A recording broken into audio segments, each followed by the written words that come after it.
Hey everyone, thanks so much for tuning in to another episode of the Best Dental Marketing Show. Great that you could join us, and wow, am I excited. We are thrilled to be joined today by an amazing guest, a good friend of mine, and one of the most incredible people and coaches, practice management consultants out there. Just an amazing human being. Joy Gustafson. Joy, how are you? Hi, Brad. Wow. I'm going to have to really make this good in order to keep up with everything you just said. So thank you very much for all of that. Thank you. Joy is from Intent Dental, which is a practice management um, consulting group out of Chicago, Illinois. Just for context, Joy works with offices, dentists in and around the Chicagoland area. And we're going to get into a really powerful episode today called Setting Your Intention for 2026. But I just want to let Joy tell us what you do, just so you know what Joy does. So, I thank you again, Brad, for having me. I really, really yeah, appreciate it. And what do I do? I am a dental practice management consultant. I love to make dental practices more efficient, more effective. So I can go in, do a lot of things that match goals with what the doctors want to accomplish and get your teams ready to help match those goals. I also do a lot of practice startups. So we start practices from ground zero until we can build your schedule up and the doors come open and we get to start taking care of patients. So do a lot of that, do a lot of transitions. If there's a buying selling situation, I love to go in and help that buyer really start systematically transitioning their existing dental staff to now their dental staff and putting all those systems and procedures and everything in place in order to make that new dentist transition as smooth as possible. So those are really the main things that I do. I do a lot of phone coaching, also, so there's really not anything inside the dental practice that I can't do to help the doctors and the team succeed and reach their goals that they want to accomplish. very cool. And intentdental.com is the website. I love the Yes. word intent because The Power of Intention, an amazing book by, I believe, Deepak Chopra. Um, when did you get intentdental.com? Because I think like the word intent, intention, it's such a powerful It is a powerful word. word. When did you get It is that? a powerful word. You know, um, honestly, I years ago when I first started my business, I was a Dentrix trainer for years, and so decided to become a coach again, a practice management coach after training, and I needed to come up with my own business name, and it took a lot of thought, but I've had a lot of good friends that you just say, Joy, you're a very intentional person, and I'm like, you know what? That it just really suck. That's how I wanted to take care of my clients. That's how I wanted their businesses to run. So Mhm. it kind of intertwined, right? That's kind of who I am. I wanted the Yeah. doctor to realize what intention really means inside the dental practice because I have been doing this for a very long time. I started dental when I was 19, and I started with some fantastic dentists, and they really showed me you really have to be intentional. So And you've been in the space for about 12 years. I have probably been doing, I think I've had I'm just intent joking. You dental. said it when you started Yeah, when you were I know. 19. Thank you. You're so kind. Yes, I wish that was true. But no, I I've been love it. doing this for like, yeah, 20 plus years Well, don't already. date So it's yourself. Well, okay, wait, this is great. So I got to ask you. So you just kind sure. of glossed over the whole Dentrix training experience. That's where you Yes. started? I started in dentistry when I was 19, worked my way up, became a practice management or a manager in a in a multi business. And I got a phone call that said, "Hey, we've heard things about you." And I'm like, "Really? Like, why me?" Wow. So long story short, I had a consulting firm in Chicago call me. That was the phone call. And I got hired, and I really am, Brad, a very little country girl. So I know this, I you. have, yes, I have horses and dogs and all that stuff Yeah. and live on acreage. And so I do a lot of driving. And so it was a big deal to come into Chicago. You said And do. Yep. yes, so I then worked there for a while and then decided, hey, I really wasn't getting my clients taken care of the way I wanted to. So I decided I'm going to do something different, got to be a Dentrix trainer. And then it was just a natural transition that a lot of those doctors wanted to use my coaching experience in their Yeah. practices. Well, I think that's fascinating, but don't a lot of offices today still need a lot of that tactical training? So it's not like you Oh, would solely maybe do that, but it's another advantage of like while you're at the office, if a yes, new you know team how member you always there, say yeah. value added, right? So I always go, hey, doctors, guess what? You get to have Well, some value added because I know yeah. Dentrix, right? What So I percentage do of a lot offices of use Dentrix. Dentrix? Oh, geez. I would say 90% now that So, of the clients that I normally have, obviously we go Dentrix Cloud and now there's different ones, but Dentrix is still the number one. And I still think that they're a really great software to run your practice. okay, this episode is brought to you by Longtail Searches. Okay, I so know, for any, right? okay, I'm so happy this is a marketing podcast. Okay, so I'm on your Right? website right now, and this was not planned, but I love it. Okay, so on Thank you. I wonder who intentdelta.com. designed it. Yes. So under actually we didn't do this. We remember we did your new website that's Oh, that's right. You hopefully did a launching lot. soon. We updated this, Yes. but like we want to launch a new one soon. But Yes. under your services pay section, you have system implementation.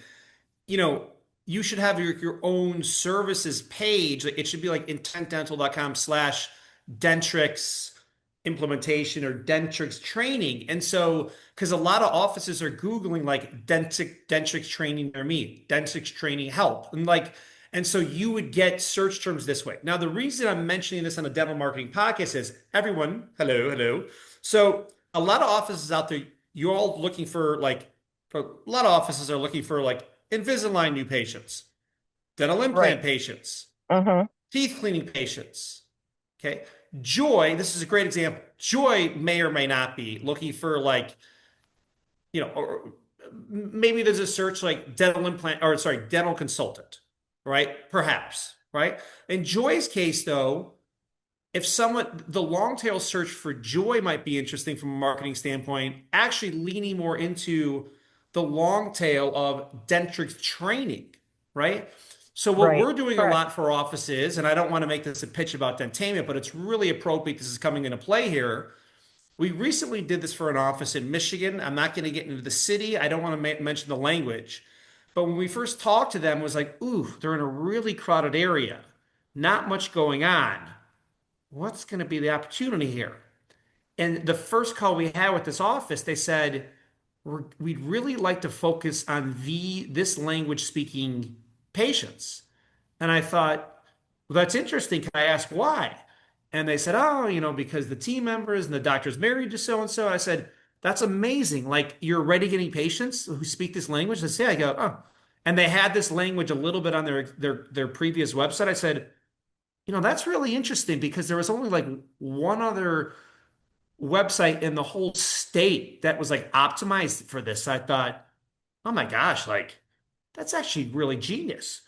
Yeah. They And Brad, own, yeah, you're so good at that, Brad. Pardon me for interrupting, but yeah, you are so good at seeing that. I mean, when we were talking with the client this morning, uh you noticed the same thing. Like, hey, we need to really focus on what you stand out all for and right, what yeah, you're different than in what everybody else is doing in that location. You're really yeah, great at that. right. Oh, thank you. Yeah, well, it's like anything, but it's like an athlete, like if you play hockey for the Blackhawks, for instance, right? Like if you are a goal scorer, your job is to score goals, right? You're not a defensive player. It's like a dental office is like if you need to know kind of like what your unique positioning is, right? And for instance, the amazing client we share and we're talking to this morning is like they're in like one of the most competitive markets in the world.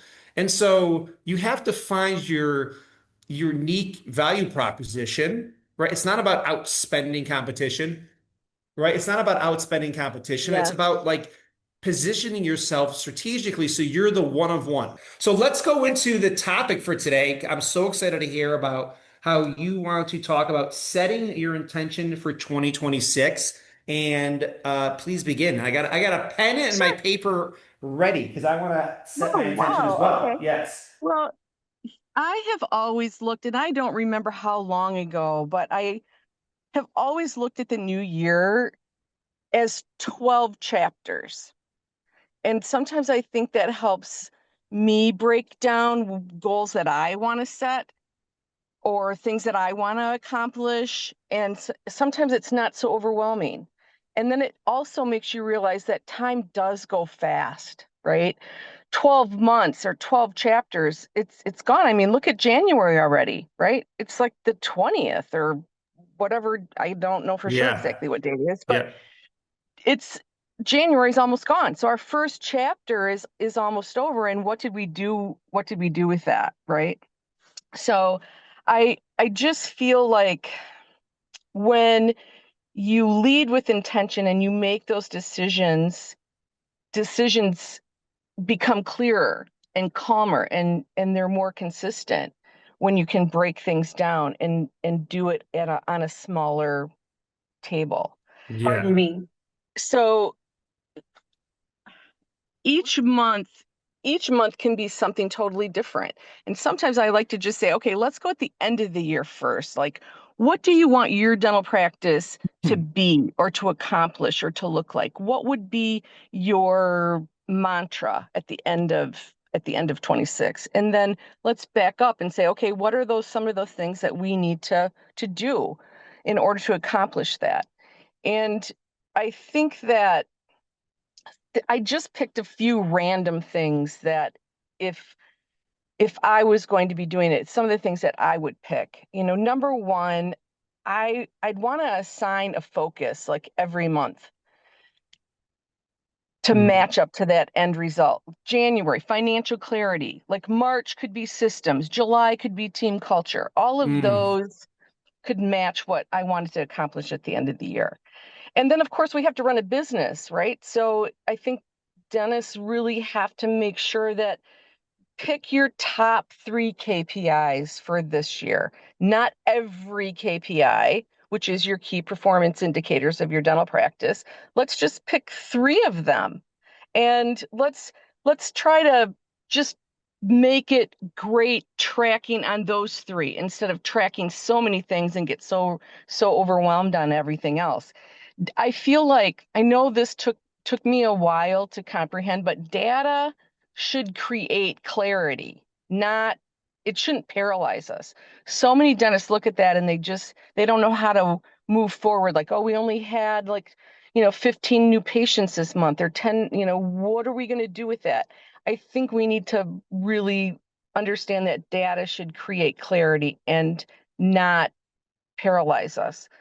And we should probably you know, use some other KPI examples like the new patient flow, which I had mentioned, case acceptance, hygiene reappointment rate.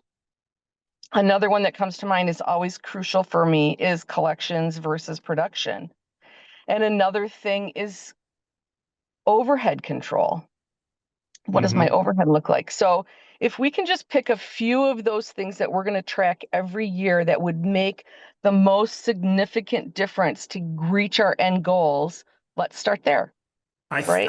I, th- I really think that's brilliant at the end of the day because, if everything else disappeared, these three KPI numbers would tell you if your practice is healthy. Right, I mean, at right. the I end of mean, it, really, there's that's it. Yeah. just those three main things that, and maybe different dental practices would need to pick three different ones that really made a difference in their practice, right? So, Yeah. By the way, can we talk about some KPI examples? Because I think a lot of sure, people are wondering on the call here, um, what could be KPIs, right? sure, What are KPI examples? sure. Um, So, there usually in dental, we have industry standards. So let's just use the one that I love the most, obviously, collections versus production. So you want to produce dentistry and you want to look, like you want to be busy. You want your chairs to be able to produce. You want your doctors to produce so much dollar an hour. But if you can't collect what you're producing, then you need some adjustments. Then that's a really big eye opener. So industry standards for collections versus or production versus collections is like you really want to be at a 98% collection rate. mm, So that's a huge tracking mechanism to know, hey, am I am I really collecting the money that I'm producing? If not, I'm spinning my wheels. So that would be a big one that I always want to track. KPIs, another key performance indicators, like how many new patients am I getting a month? Industry yeah. standards again, 25 to 30 new patients a month is industry standards just to maintain, you know, fresh, vibrant treatment plans and schedules. And so I if think you're, offices also need to track new patient leads. Like, not enough offices are tracking leads. And so, we talk a little bit on the show about leads. We'll talk about more, but new patient numbers, of course, 25, 18, 50, of course, but Mhm, mhm. leads is really the healthy barometer because if you could track leads through a CRM, whether that CRM is a simple Google document, whether it's, Pipedrive, whether it's, a fancy, whether it's a custom CRM you built on your own through Replit, which is an amazing AI programming tool that you could build your own tools with now. Whatever it is, um, leads tracking leads is the key. Couple reasons. A, if you know how many leads you're getting, you could really go, oh, okay, we got X amount of leads and we got this many new patients because there's two different types of conversions. There's a conversion rate optimization from the website and there's a conversion rate optimization from the office.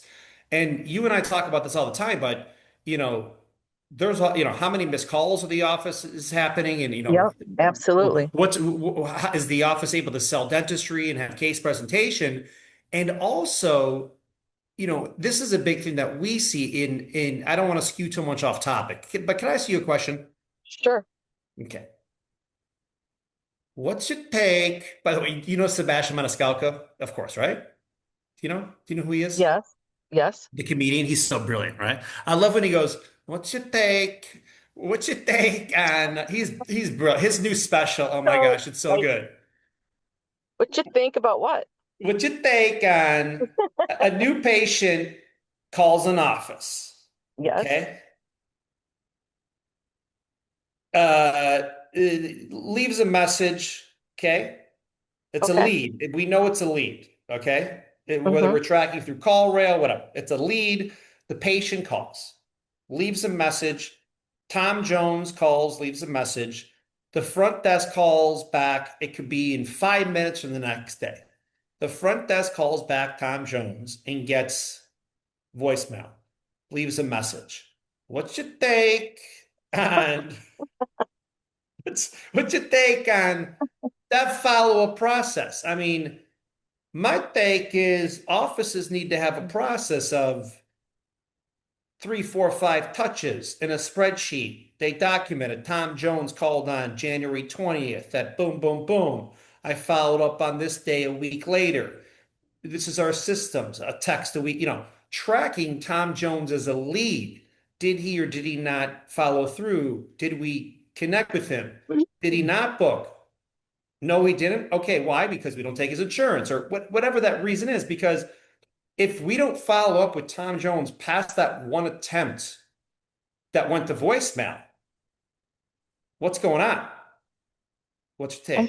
I think that's crucial. I mean, I think that's awesome. I mean, to be able to touch and to have a doctor or an office manager or somebody else saying, "Hey, let's go through our leads. Where are we at?" I like to also do that when new patients come in. I want to track them through the process. Like, oh, are they stopping at, are we not giving them correct financial options? Are we not, when you track things like that, you really could see where you're falling short. Yeah. How could there be a con to that? There can't. I mean, you could see so many things that take place, with how your staff is responding to patients, to calls, how are they dealing with them? How are they bringing them into the patient or into the practice?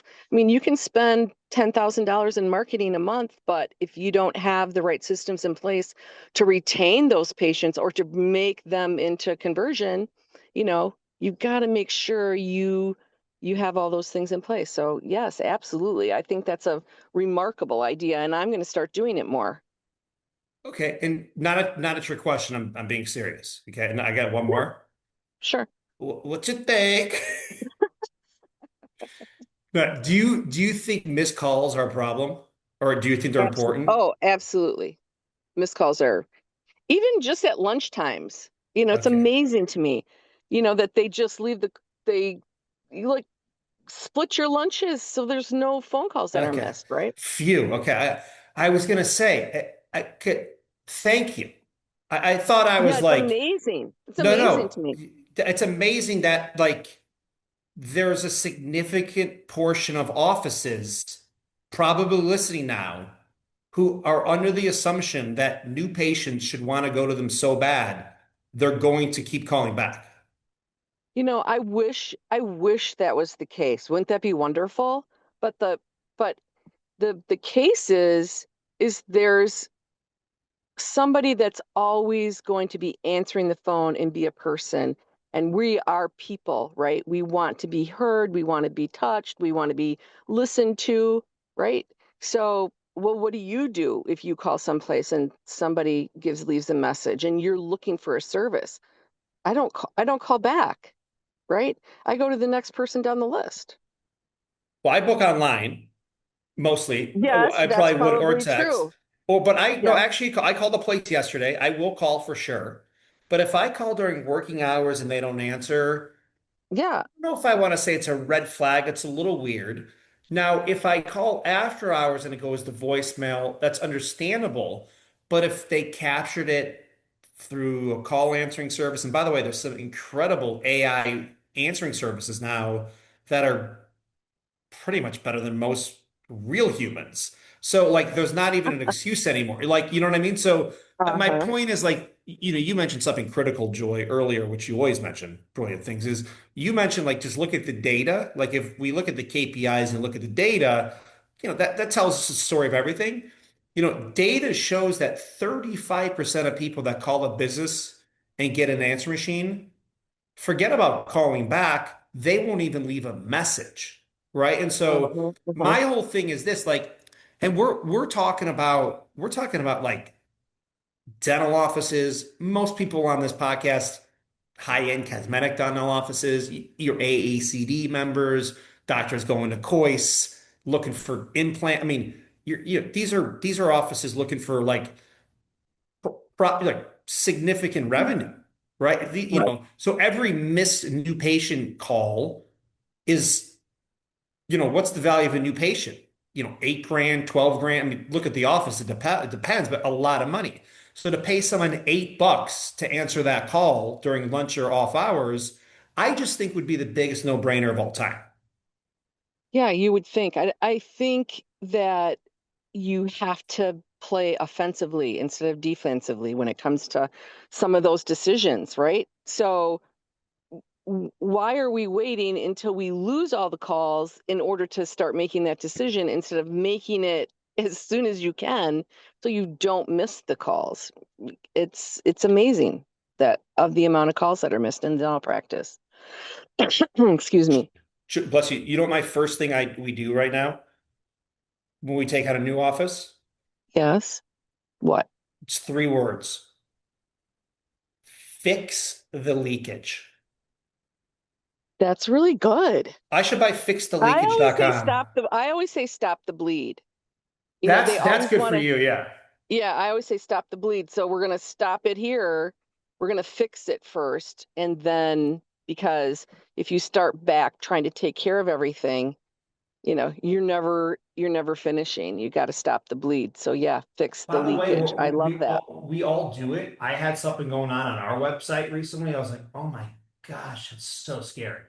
Like just something stupid, like a weird little coding thing. Like it was by accident. I thought it Mm-hmm. was like a nothing burger. I was like, oh my Mm-hmm. gosh. Like just weird stuff. Mm-hmm. It's like little things, right? And like unless you have like people luckily I caught it after like a very short time, but all I'm saying is like sometimes the leakage isn't as obvious as like not answering the phone. Like sometimes a lot of these things that are like sometimes it's not about just like let's like get a new website and run ads. A lot of the Right. times, like the new patient numbers or success in practice is like just fixing the stuff that's actually hurting. You know what I mean? It's like I don't want to go keep Yes. going And back to the yeah, athletics and that's analogies. Yeah, you know? yes, that's what I love to do. I love to go into offices and find those and say these things are they can be huge. And that was one of my points on the 12 chapters is you don't have to make massive changes, Mm, small ones, finding some of those small leakage that causes huge issues can be a big thing. I love that. Will you tell me Yeah, more about your setting your intentions for the year? Because I just for the love year. listening to you talk Sure. about this. Um, this is one that has really been close to my heart, and it's taking care of your team. I've been seeing so much Mm, of team members just if you give them some value, what you get back. And I just want doctors to take really good care of their teams. And your team needs to feel like relevant, right? I love the word relevant. Like I mm, always want to be relevant. I want to be valued. And they want to be valued and they want to be seen, right? yeah. Not just through pay, but clear expectations, training, uh growth opportunities. Like how can Wow. they grow inside the practice? But the one thing that I wrote down when I was like contemplating this was honest communication Wow. with your team because I can't tell you how many times doctors will make me talk to a team member and I'm like, "Okay, doctor, I'm going to show you and talk to you and teach you how to talk to team members," right? Like I'm not going to be here all the time, so I need to and it's really honest communication. And when you're really honest with somebody, everybody's life is so much easier. You're not hiding Yes. anything. You don't feel bad about, Totally. oh, I didn't tell them everything that I should have, right? And so you start building trust when you have that honest communication. And man, if that's one thing that I'd really encourage doctors to do and team members between team members and team members between doctors, right? So, Joy, you're sorry, real quick. You're the coach that like when like all the players in the NHL like look at each other and they tell management who they want them to hire when a coach gets fired, they go hire that coach. You're the coach of all the team members knew who was out there. They'd say, go hire Joy to be our coach. oh yeah, that's who I am, I guess. Yeah, You're the coach. You're the coach who I'm the coach. the people in the locker room would say, we want Joy. Joy's the coach who shows up where you want to come to work. You want to do well for your team members. You want to Right, win. Everyone right, it buys in to the championship. Everyone right. understands what's at stake. Everyone's accountable. Everyone knows their tasks, right? Yes, There's no animosity. The leader right. leads. They know their role, right? They're not pissed off. Like there's good vibes. Like it's like there's fun. There's good, and like you show up, like By the way, I just need to mention this about you real quick. Oh, geez. Joy literally drives back and forth hours each day from home to these offices every day. So you're like, I don't know if you're there every day, but like mostly like in an office every day. So like you're in the weeds, either like not in the weeds, but like you're at an office every Yes, day, or potentially like if it maybe if like an office is like out of state or something, it might be like a Zoom call or something, right? But like correct. you're probably like at the office every day. So you're actively like part of these teams. Like you're there, which is unbelievable. So like and you're like the scope of what you do. I don't even think the term should be like practice management consultant. It's mostly it should be like practice management. What could be practice or practice glue? Practice, what's the name for you? What is it? I don't know. You'll have to Practice come up with hero. something. Practice Oh, hero. that's nice.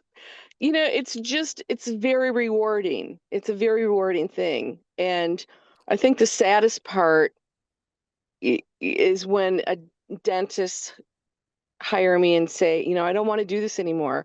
I'm too stressed. I don't want to do this. And I'm like, Yeah. oh, you just put your whole life into this. We're going to turn this around, right? It's not rocket science. We just need to be more intentional, put your 12 chapters together, and we're going to make it where you want to come to work and you have a great team and you're making money. Not that I'm saying money is what most dentists want. They just want to be happy and stress free. So, those are the things that I feel like if we can just put those 12 months or some of these, be really intentional and pick out what you want to do for these 12 months, you're going to just be better than you were the year before. Yeah. I don't think you have to strive for perfection. I don't Right. think perfection is absolutely where it's at. It's just keep moving forward, learning and moving forward. Like learn, move forward, right? I love Move that. forward. Yeah. Hmm. Like small, consistent changes, I think, like we were talking about. Small, consistent changes instead of big overhauls. I wrote that down. Um, one system improved, one conversation clarified, one KPI stabilized, you know. Momentum, I read this somewhere and I wish I could remember it, but it's momentum is built quietly and then it compounds. I'm like, wow, that's so true. Wow. Momentum is built quietly and then it Yes. compounds, right? So like if Yes. you because you're slowing, you're gathering, you're gathering, you're gathering, and then it just starts compounding and you're going and going and going. I'm like, wow, Yes. I never thought of it like that. I Yeah, read it's that genius. someplace and wrote that down. So I was looking for it and wrote it down in my notes. Yeah. Yes. That's And then, brilliant. like I said, 2026 doesn't, it's not about perfection. It's about you want to end your year more confident in your numbers. Like you've got to be more Mhm. confident in your numbers, Yeah. more aligned with your team, more intentional with your leadership, with the dentist or who's ever leading, you know? Alignment is key, huh? Yeah. Yes, absolutely. I love it. Can you just tell us briefly, like, for a startup, like if someone, because you're really like you're great in all phases of it, but like you're kind of like the startup guru, if you will, even though it's a weird term to use. Like for anyone who's in that startup space, does Hmm. it is it a different kind of 12 chapters? Like, is it a different way to approach this? Absolutely. I, that's a really good point because some of them obviously are the same, but I feel like if we can start thinking about what are your goals I'm not the dental consultant that comes in and says these are my goals for you, this is how I want you to do it, this is how I'm not a cookie cutter consultant. So I come in and say, okay, well, what kind of practice do you want? And then I always move backwards, right? Okay, so this is the kind you want, so what are the things that we have to do? These are the kind of people we have to hire, this is the kind of marketing that you need to do. what do we want to portray you as, right? We want you to really market to who you want to be. Yeah. I mean, so it is different, I guess, because you don't have staff right away. You only have one or two people, right? So you're building and building and building, and I guess, same with momentum. You're just gonna like start out gradually, and then we're gonna keep going. I love But that. yeah, I think absolutely those 12 months are or those 12 chapters are going to be a little bit different when you start up. And with startups, speaking about marketing, obviously, marketing, it can't be an afterthought. And it can't be, I don't have any money left in my construction budget or you know, in my budget for marketing, because it's marketing's your growth engine, I feel like. So you've got to be able to make sure. And if I don't come in at the beginning and I come in at the end and they're like, I can't do this anymore, I need help. I'm like, okay, let's talk about marketing. I don't have any money left, right? So you have to make sure that marketing is not an afterthought. Even in dental practices now, you can't have marketing as an afterthought. And I think showing up consistently in marketing is huge. Like, it needs to be consistent. Your monthly campaigns need to be consistent. Your social content needs to be consistent. Patient testimonies. I mean, how many times did we talk about that today, Yeah. Brad? Yeah. And I think community involvement is a really awesome thing to market with your dental practice. And whether you're walking around downtown Michigan Avenue or you're at the farmers market, passing out stuff, or you're at the Chamber of Commerce events. I mean, community involvement is huge. So it's like elevate your marketing this year. I think that's like a really big thing that should be on one of your 12 chapters. And I love and it. I'm not saying that just because I'm talking to you. I I know you believe believe that it. with I know you do. everything, I've had to. I mean, Yeah. you have to have it in order to be successful. You can't, you're not an island, right? I agree. Well, Joy, I want to it's always a pleasure and thank you so much. Same here, Brad. Thank you for everything. I really appreciate it. Thank you for your kind words and this opportunity. It's Thank you very amazing. much. Thank you. And as we wrap up, I want to leave everyone with this that leading with intention it doesn't mean having everything figured out. It means choosing to be present, clear, and deliberate. Even when Yes. things feel uncertain, you don't need 100 goals for 2026. You need a direction, you need a focus, and you need the willingness to pause before you react. So, as Yeah, Joy that's beautiful. said, pick your intention, pick your three KPIs, and let those guide your decisions, not your noise, not your pressure, not comparison. So, if something you heard today makes you reflect, that's the work because clarity starts with awareness. So, Joy, I want to thank you so much for sharing your experience, your incredible perspective. Um, I mean, like always, it's such a grounding and meaningful conversation with you. It's so fun either getting together at ROH in Chicago or talking with you on the phone. It's amazing. So thanks again, and thank you to everyone for listening. 2026 doesn't have to be louder; it just needs to be more intentional. And we'll see everyone on the next episode of Best Dental Marketing. Enjoy. Please come back. We got to have you as a regular guest on the show. Okay. Thank you. All right. Talk to you Happy New soon. Year. Happy New Year. Happy New Year, everyone. Thank you so much.